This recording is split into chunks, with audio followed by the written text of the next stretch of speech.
Since I put out the video about the 5 things you might not know about the Hornet, I got a lot of questions about speed and the differences between the Hornet and the Super Hornet. So the A through D model versus the EF model. I thought it probably warranted its own little video and discussion, since when I was in IP, I was able to fly all of them during the same period of time. So that was about a year, and that was a great year because I'd go downstairs to maintenance control, and it was either an A through F model. Literally, I didn't know what I was going to be flying, and it made the sorties a lot of fun because the airplanes are similar, but they are different, and it was kind of fun to see the differences. So we would do our air-to-air training in Key West, and depending on how the student would do, we would come back generally at about 5,000 feet, kind of hugging a border, trying to stay out of the way of the guys that were fighting after us. And a lot of times we would just cruise back at 300 knots, or we'd go down and say hello to some of the boats. But what I started doing, since I was flying all different models, was I started racing the airplanes. So when I was in high school and stuff, I was a car guy. I still am a car guy, but airplanes and cat shots kind of ruined it for me. But I wondered which one's faster, since we had them all in the squadron. It was VFA 122.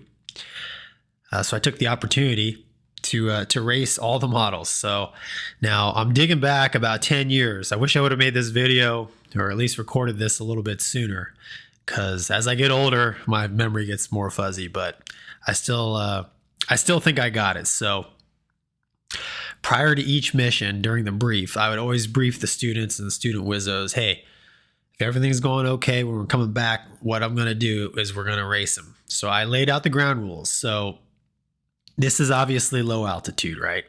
So all of these recollections of races that I'm going to describe happened at about, I think is 5,000 feet, roughly was our RTB altitude. It's below 10,000 for sure. 200 knots was the starting speed. And basically what I would do is I would start at 200 knots. I'd have the autopilot engaged, which was basically an altitude hold. And I just have my student out about a half a mile, no more than a half a mile, a beam. So side by side. And I would just key the mic and say 3, 2, 1, go. And on the go, we'd throw them an afterburner. And I always told them, listen, just don't hit me, just try to stay parallel, and we'll just see what happens. And we would race them until both jets were at maximum speed, and then we would shut them down at a logical conclusion of the race. So I did this for several detachments we did down there. We go down there for 2 weeks at a time, and I got to see firsthand which configuration was the fastest. Okay, let's get right into it. So the models that we had at the RAG at the time, the Legacy jets, we had 2 different engines. Now, we only had one airplane that had the big engines. It was a C model. All the other ones had the smaller engines. So the big engine was known as the EPE. So in the Legacy jet, so the A through D, the big motor equipped airplane had another 2,000 pounds a side. So the small motor in the Legacy was about 16,000 pounds a side in afterburner. And if it had the EPE engines, it was about 18,000 pounds a side in afterburner. All the E's and F's we had at the time all had the same thrust rating. I can't quite remember. I think it was around 22.5 a side. I mean, it was quite a bit of extra thrust. It's the much larger intakes on the E and the F. The weights of the airplanes there's about roughly 10,000 pounds difference between the two, at least at takeoff.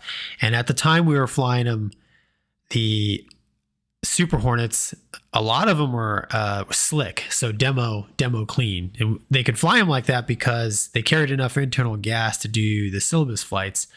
And then that created basically a whole fleet of spares for the demo guys if they needed it. So that's kind of the quick thumbnail sketch of the airplanes here as we get into which one's actually the fastest. So I'll start off with the slowest one, which is the F.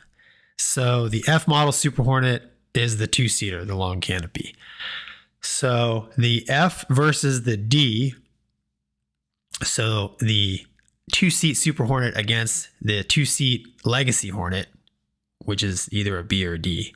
It can get kind of confusing, so I'll try to keep this simple. But when I raced the F versus the D, every single time out of the hole, so at 200 knots, the F would out accelerate the D up until about 400 knots. And at that point, the lower drag, I believe, of the D model, it would start to match and then overtake the acceleration of the F.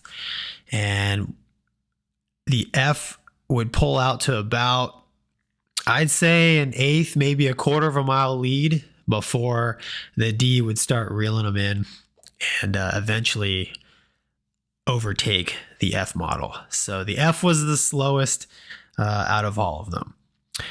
The F model versus the E, so the two Super Hornets together, the E was just flat out a faster airplane. It accelerated faster and its top speed was faster. There was no point in any of the races that I ever did that the F was ever ahead of the E model. And it was probably, I don't know, 10 miles or so. Sometimes we would stretch these things out even more until visual limits, but basically the E would just run away from the F. The F-18F versus the C model, the F would actually out accelerate the C model to about 300 knots, 350 knots. And then the C model, or the single seat Legacy Hornet, would start to overtake the F. So the F would pull out maybe an eighth of a mile, if that, before the C model would start to gain and then pass. Now, the one time I had the big motor Charlie out there, I did not get a chance to run it against the F model Super Hornet, but it would have probably been pretty even on the acceleration. And probably, I'm guessing after about 300 knots, the big motor Charlie would have been gone. So that is the F-18F. So with the F-18E, we've already talked about how the E and the F compare. But when I raced the E against the two-seat Legacy Hornet, I found that its acceleration was significantly better than the two-seat Legacy Hornet, so the D model. All the way up to about 400, 450 knots, the E was put in distance on the D. Once both airplanes hit top speed, the D model would start catching up. But I remember very specifically the E having such a lead that it was going to take, miles for me to catch him and pass. A couple times I remember is almost kind of like visual limits. You're looking from the rear view. So, once you get outside of about a mile and a half or so, they get pretty small. But that's how it stacked up against the D. Now, the E versus the single seat Charlie model, or A model, small motor. Again, the E would pull out quite a lead till about 400 knots, and then the C model would start catching them. So kind of like the D, there was, quite a bit of ground to be made up by the older single seat Hornet, but that was definitely a lot closer race. Both airplanes would reach maximum speed before the single seat Charlie, or A model single seat Legacy Hornet, would catch it past the E. But that's how the E fared up against all the other Hornets. And last, we got the D model versus the C model. So as you can guess, the C was faster. There was no point in time, kind of like the E and the F, right? So, whether it's a Super Hornet or a Legacy Hornet, the single seat was always better at acceleration. It was always faster on the top speed. So obviously, after doing this many times, I figured out that that it must be the extra drag from the longer canopy, which affected both airframes the same way, because the results were the same. The single seat jet was always better at acceleration and was always had a faster top speed. So probably if you've been watching the channel for some time, you've probably heard me say the Malaysian Hornets were the best performing Hornets that I ever flew. And that's true. They were a little lighter than the US Hornets, and they had the EPE engines, the big engines. So obviously I never raced the Malaysian Hornets against Super Hornets or US Legacy Hornets, but I think it'd fall somewhere there in the middle. It's definitely, I think the top speed is going to be, it's going to be one of the faster ones. I don't think it's as fast as a single seat, the one single seat jet we had with the big engines, because obviously the Malaysian Hornets have the longer canopy with the drag, but it would have been fun to have thrown that airplane into the mix. I'm not sure the weight savings would have made much of a difference starting at 200 knots, but it would have been interesting to see. So after doing this for several detachments, what did I really take away, after seeing the variances in performance? Well, actually what I took away was, the C model is definitely the fastest. The E model is definitely the best accelerating of all of them. But none of these performance discrepancies was really enough in my mind to make any kind of a real difference.